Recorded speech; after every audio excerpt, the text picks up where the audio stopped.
So good morning, everybody, and thank you very much for this wonderful conference. We have increasingly created robots in our own image.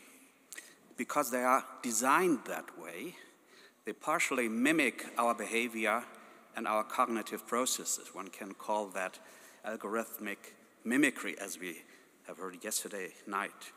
Thus, we are faced with an AI embedding system, or systems even, that are ambivalent by design. While some people are inclined to view humanoid robots as more than just tools, discussions so far are dominated by a clear divide. What some find appealing, others deem appalling, that is, robot rights, for example, or legal personality for AI systems. Can we have the next slide, please? Obviously, however, we need to organize human-robot interactions according to ethical and juridical principles that optimize benefit and minimize mutual harm. But how can this best be done?